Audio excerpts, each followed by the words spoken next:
So everyone, so happy truly to be here with you today in Agents of Awakening. I want to remind everybody what Agents of Awakening is all about.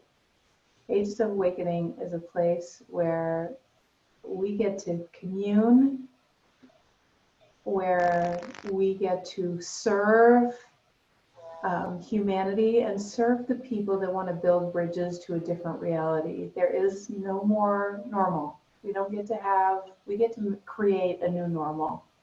I just want to read you guys a quote that I really, before we start today, is like one of my favorites that I've seen out there by Carlos A. Rodriguez. He said, "I see no color, quote, is not the goal. I see your color and I honor you. I value your input. I will be educated about your lived experiences.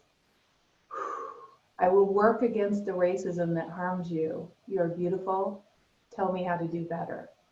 That is the goal." So, oh. Yes, yes, yes. I'm like clapping and jumping for joy. Right? It's so good. Like I'm having a hot flash. It's so good. So good. So everyone, welcome back to our second conversation. We'll have another conversation tomorrow at the same time. There might be some friends on that call. And I want to say that it doesn't matter what you're passionate about at Agents of Awakening, it doesn't matter. What we knew for sure when I was talking to Jeannie, who really was the idea behind Agents of Awakening, and then we threw ourselves together and said, let's go. The idea is that there are little things, big things, local things, things in your company that you can do to make the world a better place, not just about race, about anything that inspires you. And this is the place to come to be inspired. But we knew also with everything going on in the world right now, it was actually time to be our message. And so this conversation between Valerie and I started long before we ever got live on Facebook, and we just wanted to bring our conversations because they were so powerful to Facebook, so that we could all participate. So please comment, please like. For goodness sakes, share this conversation if you think it might bring someone's mind peace, if you think it'll inspire, if you think it'll get, the brain going, just to get thinking in a new direction. I got an amazing text from my sister today that I never expected. I'm just so tickled that I just love my sister. I'm so proud of her. So, and I had a phone call with my sister-in-law today, so it's sister. Right. Yeah. It's Sister Day. How appropriate that we're talking today. Yay! Exactly. And I wanted to share, I know you and I were talking about a little bit of good news before we got here too. And I wanted to share that my friend Stephanie sent me this amazing email. She deliberately sent it to me because she knew we'd be talking today about her company that is, that basically today created a mandate to match people's donations to the NAACP, Defense Fund, to they're implementing a diversity policy, and they're going to do a program. They're already talking about it. They've got, they're doing something in the community, which they're in Oakland, which is a majority, people of color community. And so they're going to do something with that. And they made a very bold statement in a letter to all employees. And I just want to share it because people yesterday, I don't know if you saw the comments, Valerie, but people were asking what can we do? I'm like, right? Yeah. Yeah. It's like, and that was rhetoric. Yes, exactly. And that was the result of Stephanie actually writing a letter to her COO and CEO. What you could do is write a letter to your CEO and COO, just like she did. And look what happened. I'm sure it wasn't just her, but right. And so this is big. Anyways, I'll shut up now. What's your good news? My good news is that just getting lots of comments about how last night and the vulnerability and the honesty and the authenticity supported people to explore their own dynamics around this. I think we both agreed that we don't necessarily want to be in the space of this is your answer, and talking very clearly about what's working for us, and still encouraging it and inviting people to be their own diagnostician and to be their own prescription and to figure that out. And so getting lots of comments and heartfelt thank yous and people writing to me saying, I saw you last night. We've lost touch. Let's reconnect. It's like Aw. just some pretty prettiness, sweetness around a dialogue that is rooted in some horror and some not, definitely nothing to do with sweetness in the root, but some pretty things happening. Well, it really would be difficult if all of the challenge, all of the hurt didn't it's just, somehow satisfying to actually hear that there are physical changes happening within companies, within our families, within, just there's something about that. Yes, indeed. New conversations, the conversation I just had with my sister-in-law was a new conversation, and with emotion and still beautiful. And to that end, we'd love for you guys to share the stories of changes that you're seeing around you, like positive changes that are happening around you, such that,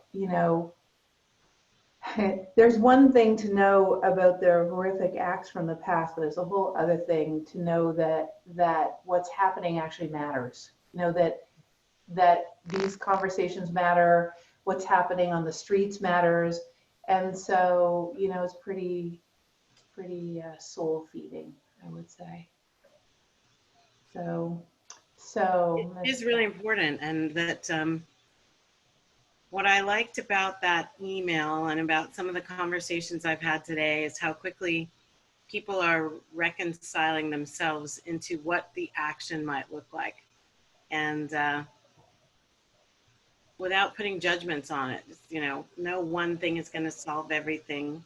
No one act is going to heal everybody. No company doing one thing is going to change everybody in that company.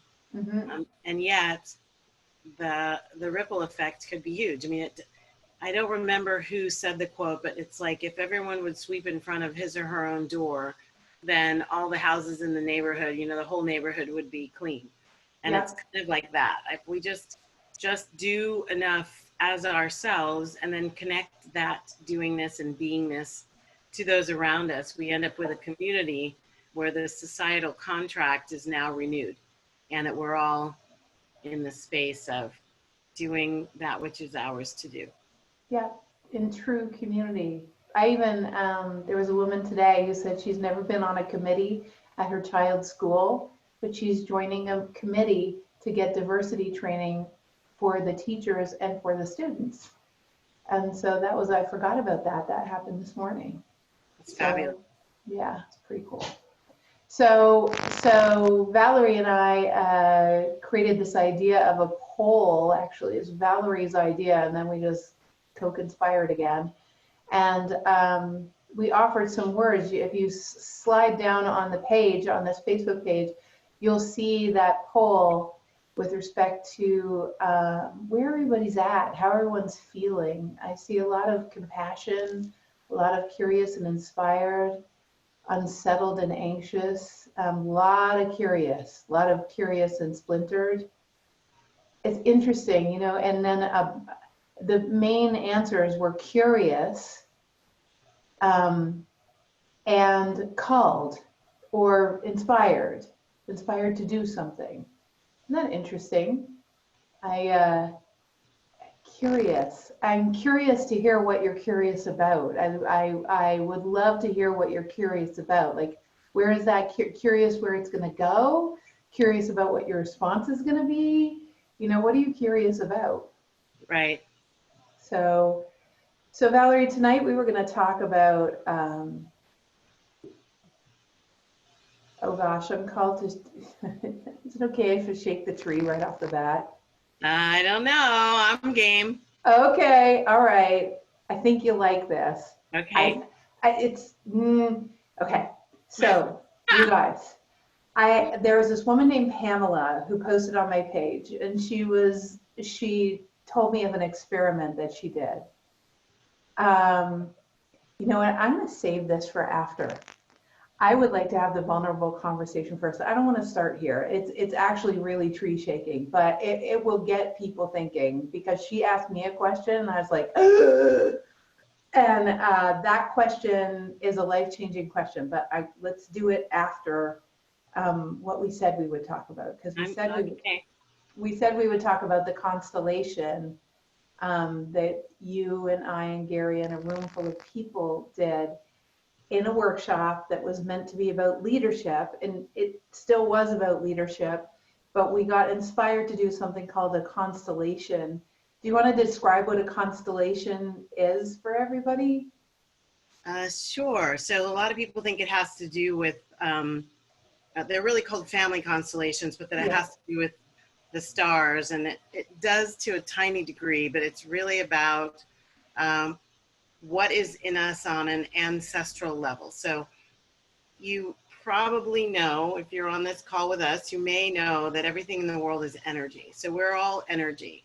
And the energy that we carry is a part of the eternal soul, meaning we're not just these physical bodies that have manifested into the third dimension called the earth as of however old we are. That our soul incarnates again and again and again. At least that's my belief around reincarnation. And as a part of that, the energy that we carry is sometimes not of the time that we have been in this physical body.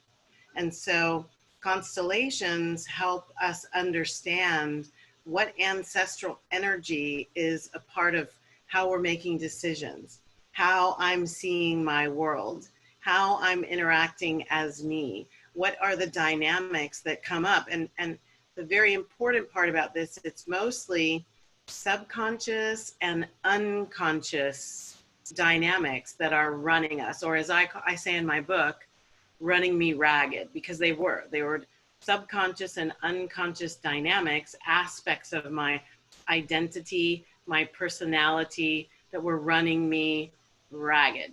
Right. And so constellations help you get at what are those fragments of old energy, and how might you release yourself from them and heal from them, spiral up in consciousness rising, right? Spiral up in your consciousness, contribute more peace, love, joy, and freedom to the planet. And what happens in the constellation is that every person involved, it could be someone in the room. So someone could be your mother, someone could play the part of your father, someone could play the part of the neighbor that abused you, someone could play the part of, I mean, it could be anyone is anything.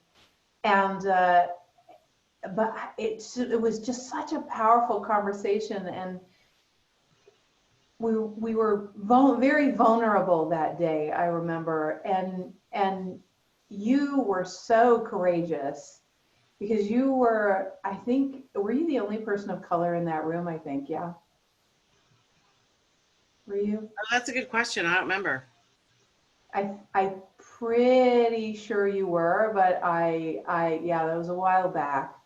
But you in this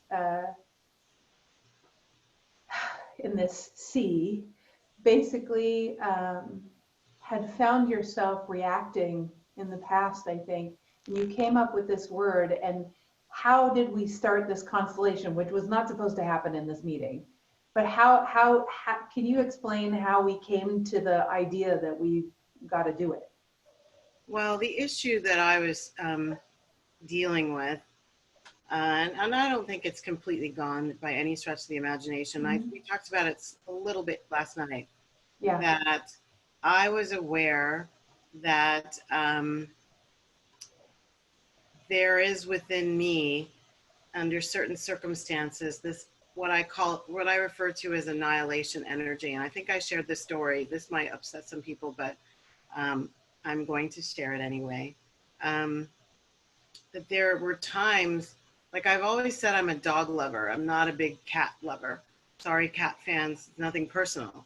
But something would happen, like when I would look at some cats, not all cats, but some cats, and I'm talking house cats now. When I would look at cats, I would feel this thing rising up inside me that I considered annihilation energy, because it felt like, you know, like I think I told you, Jennifer, I can imagine myself strangling them. And that it was a very sad thing, but it just took over, and I could feel it, I could taste it in my mouth, and I could see the look on your face like, oh dear, what is that? And me saying, I believe that it comes up in certain circumstances interpersonally. And I don't know where it's coming from, and I don't know what to do about it, but I know that it gets in the way. Like it's a part of some remnant, and I don't know what to do about it. And started doing, you know, we talked to Gary, and it became very clear that this energy was a kill or be killed energy. That's what I named it, annihilation. Protective device, something, I don't know what it has to do with cats. We've never sorted that part out. That's really quieted now. But and amazingly, I owned a cat. My friends know my Sugary was 12. And when she transitioned, her ashes are downstairs in my living room. So, you know, I have owned a cat, and I didn't torture her. I was a very loving mommy to my baby girl. And we took off from there. Like, where might this be coming from in my background? And we assembled a beautiful circle, and we chose representatives to be members of my family. And then everybody else in the circle ended up taking on energetic roles relative to what was coming up. I mean, this was like 2 hours, wasn't it? Yeah, it was 2 hours, and our dear friend Gary Stewart led it because he's a family constellation genius. And everybody in the room, there were people. We ended up going back to times of slavery, and people took on the role of slave owner and wife. People took on the role of friends or colleagues in the field or whatever it was. People took on the role of just standing for discovering the truth and not even being involved in the minutia of the everyday. And explain some more, Valerie, because you were the one with the. I mean, I was backed up, just literally being in this space for. I don't know what's going to happen, but the truth has got to come out, you know? And so what was it like for you in that room? You know, it was amazing to watch. It was also very sad. It was very clear that what was coming through was very old slave energy, very wounded energy of the slave. And my ancestors were slaves and sharecroppers up into my grandmother. And so the wounds, the feeling of not being safe in their own skin. And that was interesting because as I've done work for the last 20 years with my own spiritual guides and counselors and stuff, that one came up a lot. I don't feel safe in my own skin. And it's like a low burning, not safe in my own skin. It's not like but it's like a low burn. It's like when people are afraid of dogs and they don't know why, they've never had a bad experience with a dog, but they're really terrorized. Like they are terrified. if a little dog, big dog, any dog comes near them. Yeah. And it was kind of like that. It was a low burn of not feeling comfortable doing or saying something wrong, which then of course means I'm working hard to do and say everything right. Right. Being worried of being disenfranchised in important places like work. And therefore I'm working really hard to prove to you that I belong there. You know, each promotion, I felt, instead of feeling satisfied, like, okay, I've gone even further up the corporate ladder, and I'm even more successful and can even demonstrate all kinds of things and do all kinds of things for our clients and our brands. What I also felt, and like I said, it wasn't always a conscious thought, oh, this is because of race stuff. No, it wasn't that. It was just an always feeling like I'm being judged. Like somebody is looking at me and looking down their nose at me. Somebody's looking at me and they're seeing something that has nothing to do with me. And then back at this time, I didn't know not to take it personally, the way someone else is interacting with me, that it's more about them. But I didn't know that then. That wasn't a skill set that I was aware of. And so these were the kinds of things that people were bringing up and experiencing, and what the movements, and we call it in constellations movements. So the energetic way that people feel how they should move in relationship to each other, and in relationship to the dynamics in the space. And what was remarkable to me was how many people connected in at some point to what was going on in the constellation.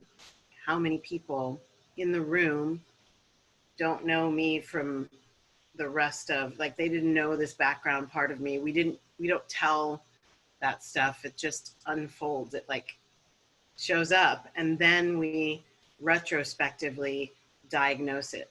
It was very powerful. And Gary is just such a masterful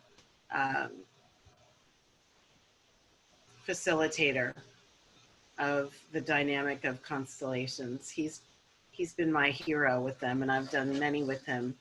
And so this was an opportunity to really see, I think, the most important point coming out of this idea of the constellation, because you can do this in a number of different ways. Constellations are one way.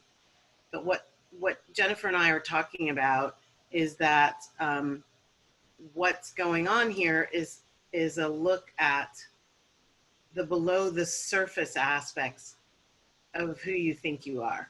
Right. Like the potentially, you know, I teach this story that, you know, what sunk the Titanic wasn't the part of the iceberg that everyone could see.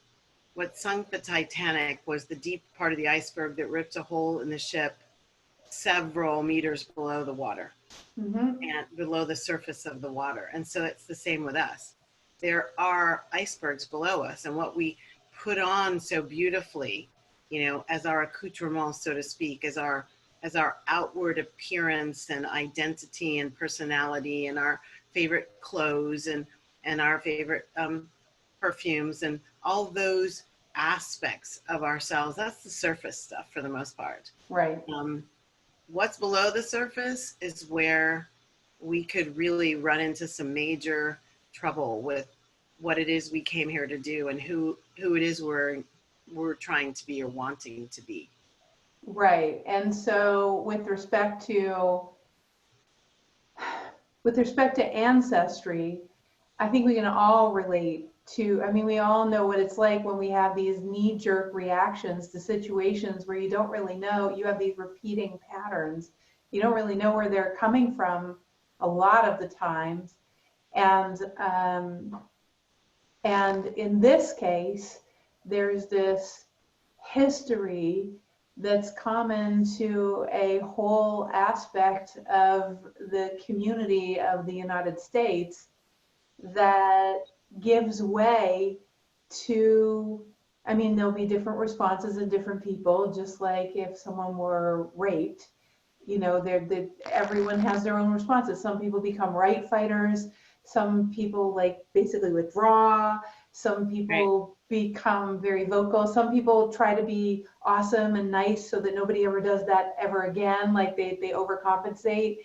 And the same is true. This is really a collective PTSD is I see how I saw it in that constellation. It gave me a deeper view. It's like, oh, this is like communal PTSD. It's like a whole community is living in constant post-traumatic stress. Mm-hmm. Historic ancestral PTSD. Yes. Yes. And so we touched on this slightly yesterday when we were talking about the Coopers in Central Park. Yeah. And that I really felt like I was seeing her ancestral energy. I don't know anything about her and her people. I don't know anything, but it just felt like it was something deeper and bigger than that woman standing right there. I really felt like I was seeing sort of an out of body experience. I felt like I was seeing, like I looked at it several times and I kept leaning in going, there's a point where it seems like something in her turns on, like a switch turns on. Yeah. And it was like, holy crap. That was like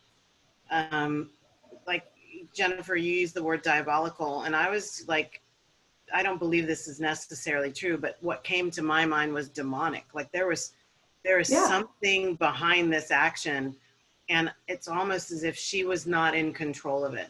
Yeah. And so, not trying to be too woo-woo or too scary, I think the point is, there are times, I bet everybody who's with us on this call has times when their knee-jerk reaction scared the crap out of them. Oh, like yeah. their own knee-jerk reaction left them dumbfounded. Their own knee-jerk reaction was like, I don't even know how to apologize for that because I don't know where that came from. Like I can't believe I said those things. I don't understand where that came from inside me. I don't know. And so what I guess we're here to share and to talk about is that's inside all of us. Yeah. And what we may be watching on CNN or MSNBC or Fox or wherever you're getting your snippets of what happened today from, I believe there are times when we're seeing people who are acting out some energies that are not necessarily their chosen energies. In other words, I didn't choose to be an annihilator. I don't feel like I chose to beat someone up, so that I would win. I don't choose to want to get the last word, but there's an aspect of my ancestral energy that never got a chance to get any words in, let alone the last word. Yeah. And so that energy rises up to say, you will listen to me. I love the Lord of the Rings movies, and I often refer to this part where Gandalf is standing with his staff on a bridge, and there's this giant, demon-y thing trying to get past him, and he slams his staff and you shall not pass. I felt that kind of energy of there was a piece of me that was wanting to be seen and heard, and I was, by God, going to make you shut up and listen. Yeah. And from a place of, I deserve to be heard. I have something to contribute, and I need you to believe that I'm capable of contributing at the highest levels, and not that I'm only capable of certain things because of the color of my skin. And I think it's important that what came out of that constellation was the number of people who actually got a different relationship with themselves. Yesterday we were talking about that word understanding, and how Jeannie was meaning it to mean understanding myself. Yes. And that's the invitation. To me, that's the call of the calls that we're doing. Yes. And the call of the entire scenario and aspects is to, how can this moment in time give you an opportunity to understand yourself better? Well, it's interesting you would say that, because I'm just, before I got on here, I was talking to my husband, Adam, and we were sharing that, I mean, there's so many things we could talk about. I don't know how aware everyone that's listening is out there, but my best friend is like cappuccino. My husband is mocha. It's like there's every shade in my life. And Adam's quite quiet about that. And I said, Adam, I finally asked him today, I said, Adam, how, here I am running around. Like, I feel very moved I want to listen a lot. A few times I've opened my mouth and I'm like, I wish I hadn't opened my mouth. I'd rather have listened, And anyways, I asked him because I wanted to hear him. I said, sweetie, you don't say much about this. He said, this is where I'm at, Jennifer. He said, where I'm at is right now, it's not that it's not my circus, not my clowns. He said, I realize that the entire journey right now for me is I have to understand myself, because what I feel from all of this is my own internal anger, and I have to take care of that myself. Me, this is him saying it about himself. He said, I can barely carry what I'm feeling inside my own self. To carry the weight of what's going on, like he can't watch it.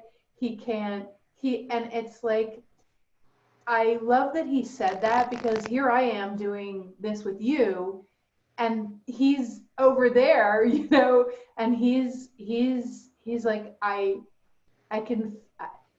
the point I'm trying to make is everybody's at a different place with all of this. And I think Valerie would concur. I'm sure you and I have even said this to each other, that wherever you're at in this journey, even like, I don't know what to do and I feel hopeless, I feel compassionate, I feel compelled to do something, but I have no idea, all of those things are okay. And you will keep having these conversations to assist in finding your way. But at the same time, it's like, I also want to honor that there are people like Adam, who could be any color of the rainbow, by the way, it does not serve actually to overwhelm yourself with watching the news or just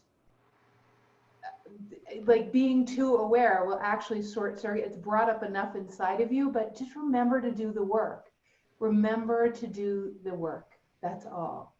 So is what I hear also in this constellation conversation, Valerie. And go ahead, I know you wanted to share. Yeah, I totally love what you're saying. And to go a little deeper from my perspective on it, absolutely, especially since I deal with a lot of young adults. So as a college professor, I deal with a lot of young adults, and I love that.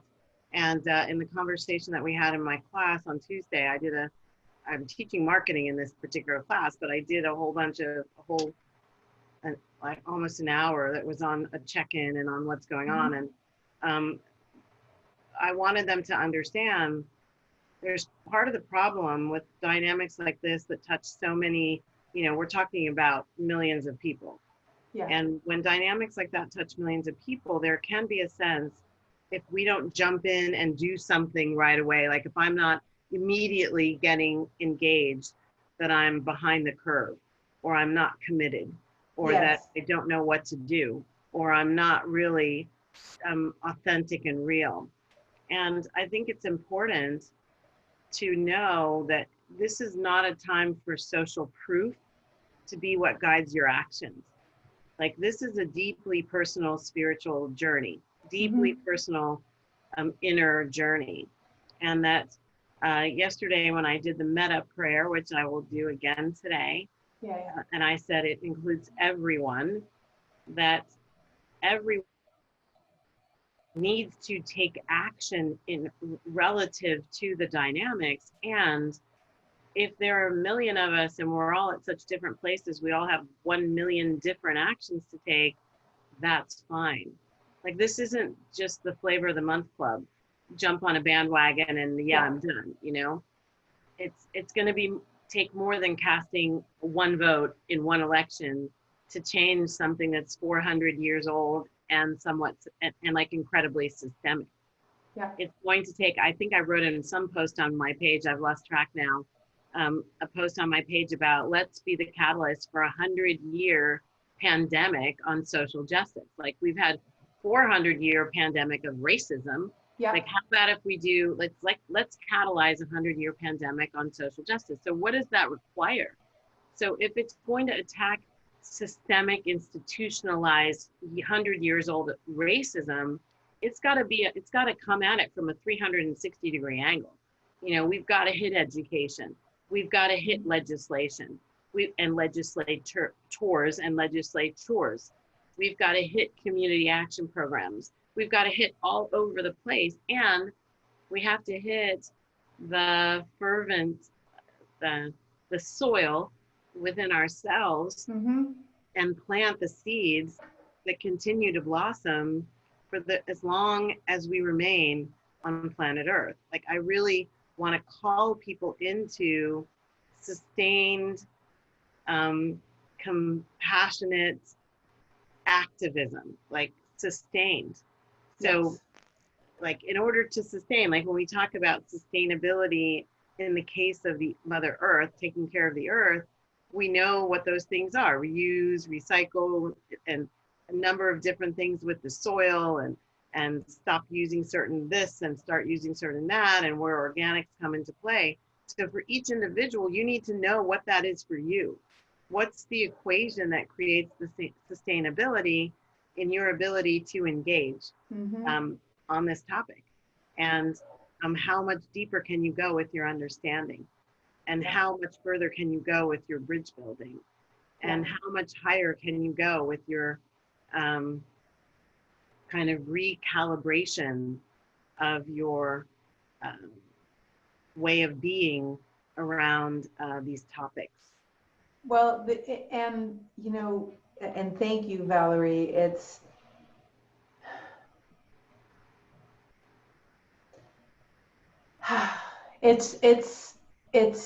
deep. You know, this is an excuse for a deep inquiry, because this isn't just about race. This is about how you respond to the world. This is about how you respond to your friends. This is about this is about your abundance, because all of the ways that you're incongruent with the design of what it is to be in a human family. I mean, we were meant to co-create together. Like, from consciousness's point of view, again, not to get too woo, but from the point of view of consciousness, it loves contrast. It loves us to be catalyzed. But if you're going to be catalyzed, you got to act on the catalyst, right? So I've got a whole bunch of friends that are doing this spiritual bypass thing of, I got to be neutral. I got to be neutral. I got to remain, and they're confused, because here I am on a conversation. It looks like we're having a polarizing conversation, but we're actually not at all having that. Because when there's polarity, you guys, like, oh, Valerie, I'm so passionate about this. It makes me mental. Bring right? it, sister, bring it. Oh, Bring it. So when there is polarity in the world, it is not time to go into your cave and feel good and ohm, unless that's what you're catalyzed to. It could be what you're catalyzed to, but I bet you for 90% of people, that's more of an escape. What I'm saying is this, is that when there's two sides or five sides, okay, there probably are five sides with all the conspiracies out there, but when there's two sides, black and white, left and right, I don't care what the sides are, men and women, you know, Good and whenever, bad. exactly, Right and wrong. exactly. So when there's two sides, consciousness, physics, science, literally how it responds is, there is a third entity solution always, this solution that exists in consciousness that actually is a third entity solution that would bring everything to harmony. But if we relax from the polarity, if we just go, no, I'm just going to avoid it altogether, what we're not participating in is, we're not participating in the solution that's already been created by God, consciousness, physics, whatever you want to call that which is in and of all things. That pervasive energy immediately reacts to problems with multiple solutions. If you're not actually lining up with the solution and taking action towards whatever your solution is, which my husband said one thing, it's totally different than mine. Exactly. Right? Which is totally different from yours. Right. But you're being catalyzed. And it's not to remove. That's like bypassing. You're missing out on something so profound by not allowing yourself to be catalyzed. Now, some people are catalyzed to be really silent and to go within, and I honor that completely. But just watch that you're not, just watch the avoidance. You know, watch that it's like you're avoiding the whole thing because it's too uncomfortable. There is divine discomfort in this. Divine discomfort is fantastic. It's the best kind of discomfort ever, because that's the one that leads to you changing, and you changing, since you're a microcosm of the greater macrocosm, leads to the world changing. So that is the reason for this conversation. Valerie and I so concur. I know we concur on this point. We've talked about it many times. So Valerie, your comments on the subject. So absolutely. And interestingly enough, one of my students yesterday brought up the idea, there were some people, I had done a poll, and one of the questions was, are you feeling neutral? And they could pick many different ones, kind of similar to the poll that we did on Agents of Awakening page. So the question of neutrality, and one of the students kind of chimed in that, I don't understand how anybody could be neutral. Like, there is so much going on, you have to get engaged, blah, blah, blah. And I, thanked her for that comment. And then I chimed in afterwards. Actually, if you look at the emotional scale, neutrality is a better place to be, if you want to use that term. It's a better place to be than anger or resentment or guilt or shame or blame or punishment. So getting ourselves up to a place of neutrality, to me, is a powerful place where I can look around, survey all of it, receive, accept, allow. Like, this is the Buddhist principle of detachment, right? Neutrality, that detachment, so that nothing is triggering me to be a certain way. And I can look at it in neutrality and ask, what is mine to do?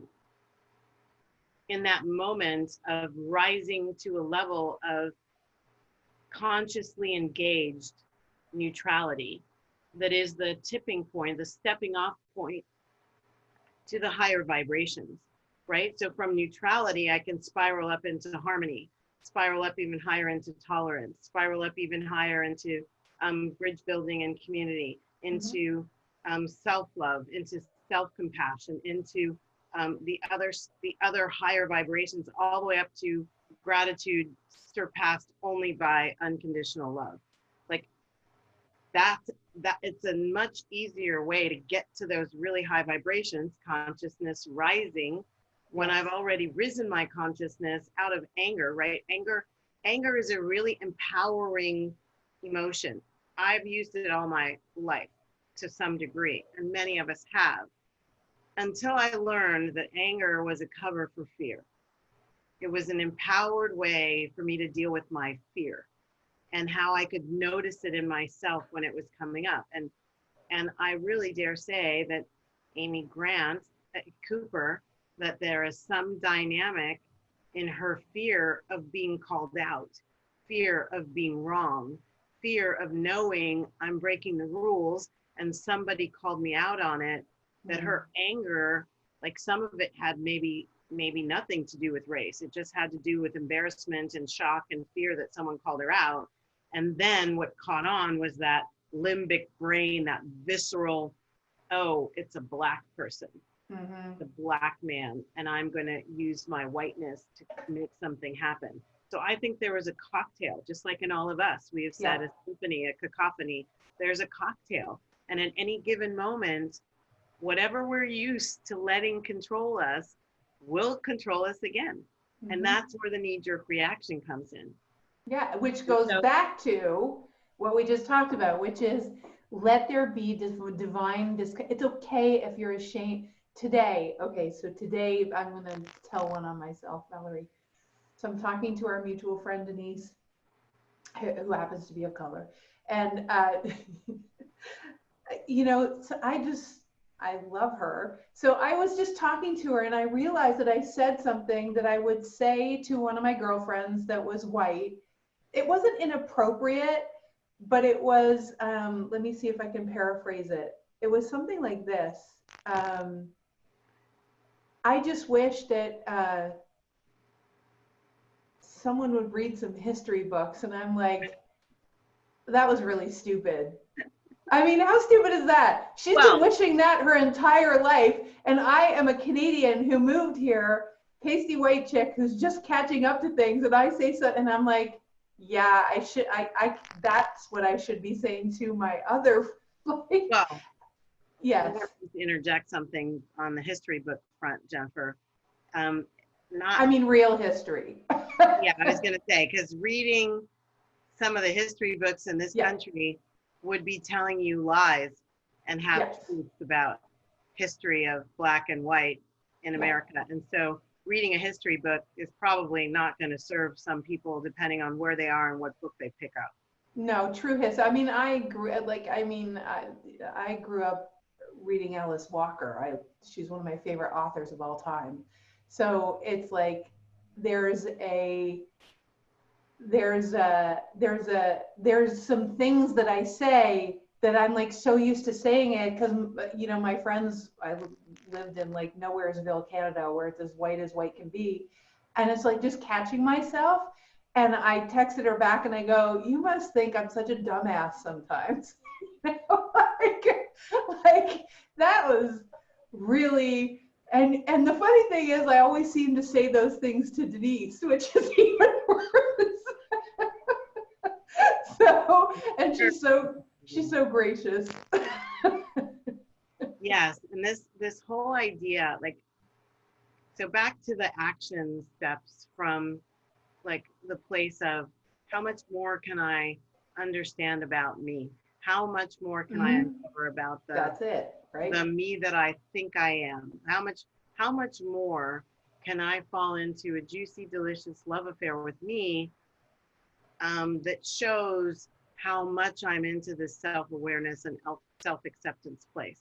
And so our individual actions may be very different, and they may be one thing in the time frame called June 2020, and maybe another thing in the time frame called August 2020, and maybe another thing in the time frame called November 2020, and on and on. And so I want to do my encouragement and invitation to make this point a starting point for a never-ending marathon, like a starting point for a never-ending journey. That was a movie, wasn't it?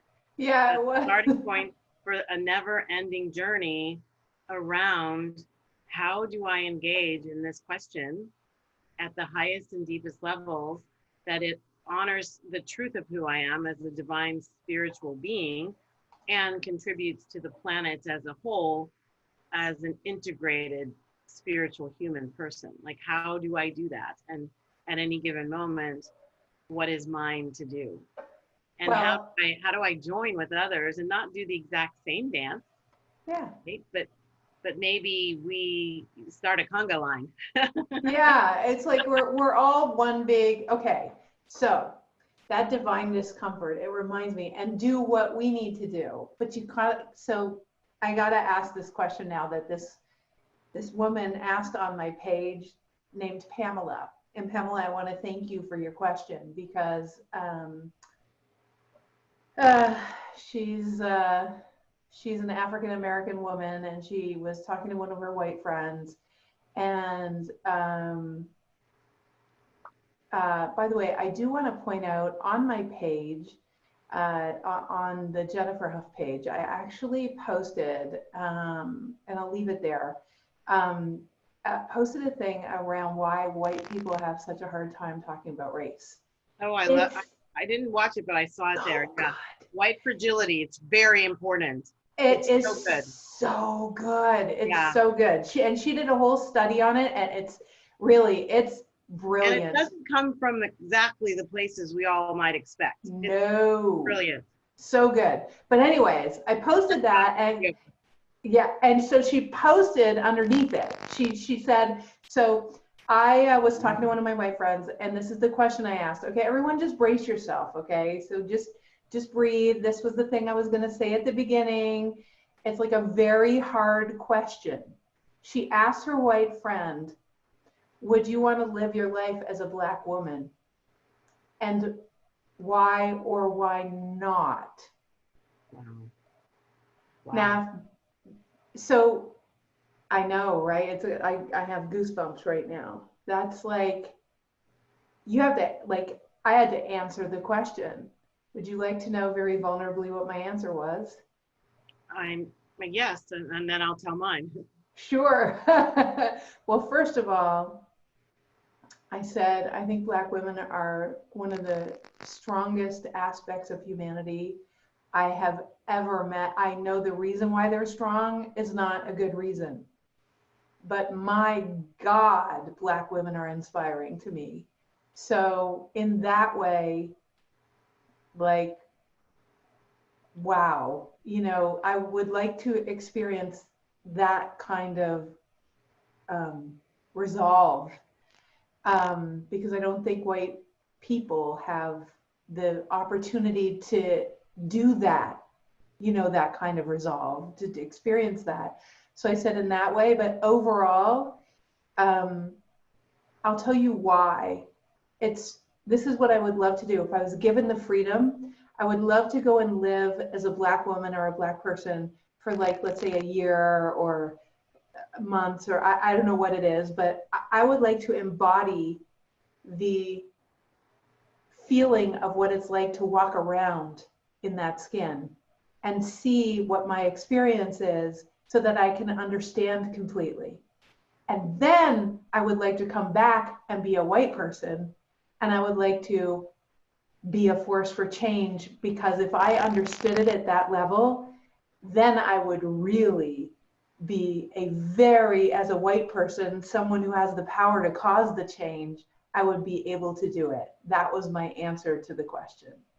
Wow, that's somewhat controversial.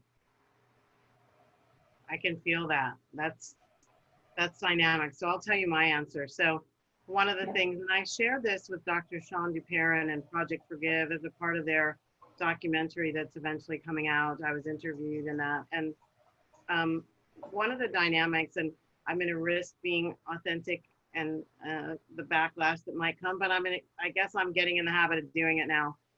So I'm just going to keep on. I became, and I think I wrote about this in my book, so I might not be outing myself as much as I think I am. Mm-hmm. But when I heard that question, what I'm very aware of is that my answer is no. And that for most of my life, my answer was no. Wow. There was no, and I'd like to be white or no, it was just a plain and simple no. Wow. And I got consciously aware of, and that was a subconscious thing. I didn't know that. Like that part of when we started this on constellations, and we started this on the subconscious, unconscious dynamics of us that are wounds, they're conditioning, they're not the truth, but those are wounds that are running us. And to be awake to them is to have superiority over them, not to push them away like they didn't exist and pretend that awful part of my history never happened, that I never heard my aunties and grannies and everybody saying Black people have to work twice as hard to have half as much. Not to pretend like that never happened, but to get what's called transcending while including. So getting superiority over it, acknowledging that within me is a bit of racial hatred, self-hatred, which goes like this. I didn't ask to be Black. although we know that's not true, right? Sure. This was the story. I didn't ask to be Black. And look at all this shit storm, excuse my French. Well, that's not French, that's English. So excuse my vulgarity. The shit storm that my life has had in it as a result of the color of my skin that I didn't choose, I didn't deserve, and I just inherited. And boy, would I love not to deal with that. Like, that's a pretty amazing awakening to know that there's this aspect of yourself that you don't want. Yeah. And living your life trying to do the best you can every chance you get, trying to demonstrate your value to the world, trying to contribute. You know, I've done volunteer things. I worked in nonprofits for the first 12 years of my career. Like, the things that I've done to overcome this idea that the reason I don't like being Black is because it's not fun being Black, and it's not fair being Black. It's not safe being Black, because every day this world tells me I'm second class or fourth class citizen and I don't really matter. So hold on. Just, I want everyone to breathe. Like, I can feel, I feel it in myself. So I know we're all probably feeling, like, just breathe that through. Really ask yourself this question. Like, it is a tree shaking question. It's like, if I really answered her question, which is, would I want to live as a Black woman? I would probably say the same thing that Valerie just said. No, the world is not set up for not just Black women, Black men. So my answer honestly would be no. So what I'm saying is, I want you to see, this is how it changes, you guys. You ask powerful questions and you start there. Start there. Start there. I just want to interject that, and depending on how you hear the answer, this is the other thing that we have to be careful with when we're inviting and encouraging people to go have a conversation, right? So there have been spaces where I've shared that information and people in the room, in most cases, people who look like me, thought they heard me say, I hate Black people. And so that was the backlash. Oh, she's a hater of Black people, but she's Black. So what's wrong with her? No, that's not what I said. What I said was I hate having to be a Black person as myself, because my life as a Black person has felt suboptimal in a number of ways, even though I feel like I've lived, I said yesterday, I think, that I feel like I've lived somewhat a privileged life as a Black person. And as privileged as it can be, given, you know, the disenfranchisement of my entire race and culture. Oh, that. Yeah, that. Yeah, just that little thing. So, So everyone just breathe. You know, it's like, it's just a reality. It's not something to get all excited about. It's just something to just, it's an is. And so, and just breathe into your response. Not good, not bad. Don't judge yourself for you. This isn't about judging yourself for your response. This is just about noticing that likely not even you, you know, would, so just notice that. So, and guys, listen, we've been here for an hour, and I, of course, want Miss Valerie to lead us in our final words to bring it all together. And tonight, you know, I got a list deliberately from one of a very forward-thinking company, and they have a list of resources that I thought was extremely powerful: books, movies, etc., etc. I thought today I would post that list for everyone in a separate post on Agents of Awakening. I also want to let you know, to speak to that internal work, if anyone is called, it's specifically why we're doing our Get Out of Your Way in August. So pay attention to that. Many of you are from our playground page. So that is coming up. And I think so many of us are being called to make that switch. You can find, we'll tag Valerie and give you her Facebook page so everybody knows where you can find beautiful Valerie. We'll post the link to the playground too, because the playground is all about support. So all about supporting you in your journey and making sure that you can fly forward without being stopped by all of this, and it actually catalyzes you or inspires you or brings you to a different place. And the final thing I want to say here is that it's okay however you feel about our conversation here. I mean, it probably helps that, I think at the beginning when I met Valerie, I probably was, there was discomfort, just, whatever it was. But, I love the word familiar because it's like the root word is family. And our familiarity, like I just feel a familiarity with Valerie. It's I'm still learning, I feel like a baby, but at the same time, it's like there's a familiarity. I feel safe in our conversations. And so I hope that's making you guys feel somewhat safe to have this conversation with your own self or with your family.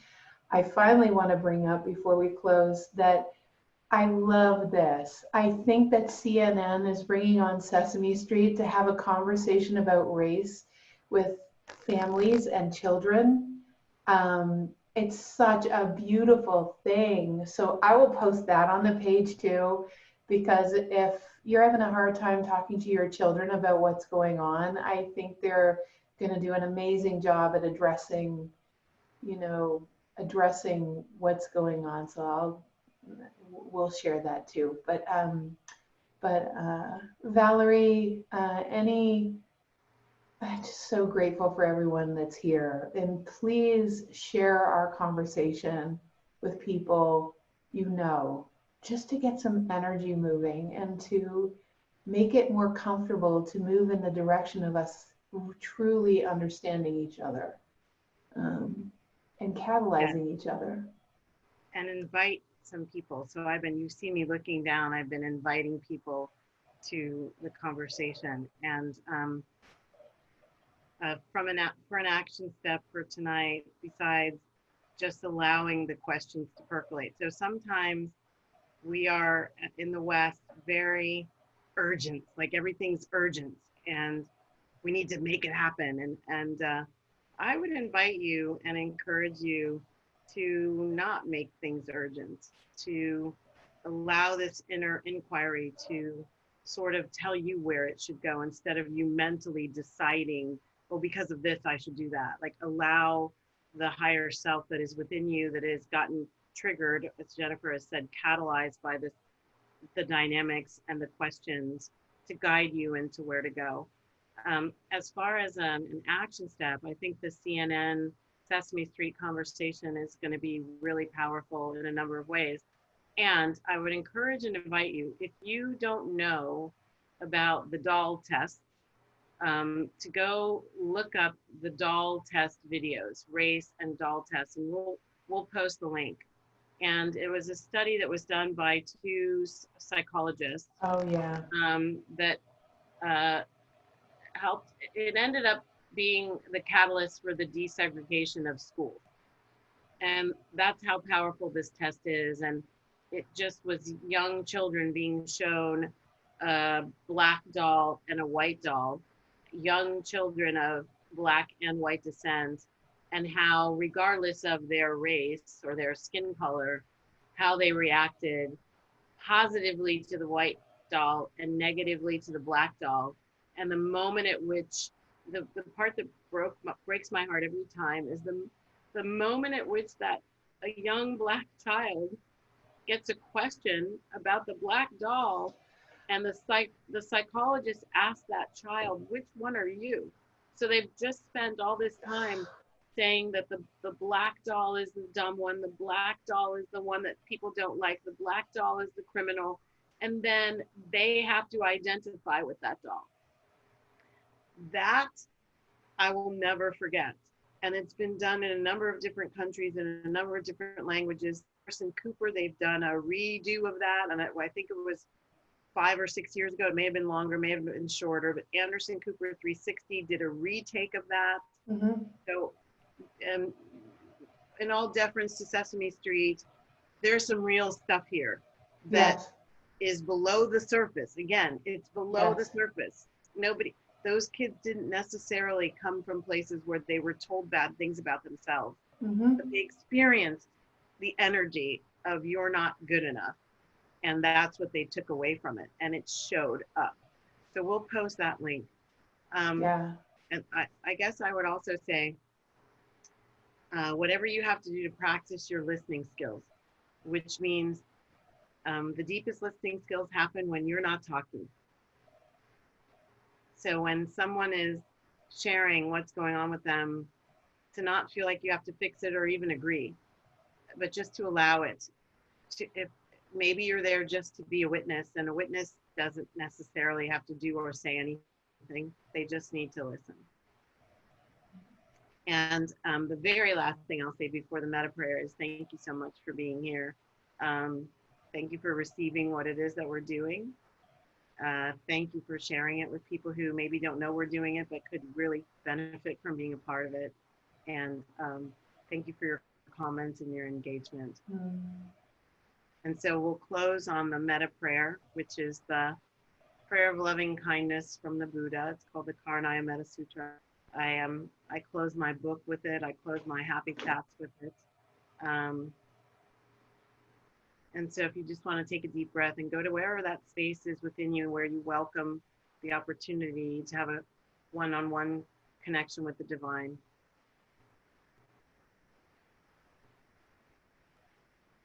May all beings be peaceful.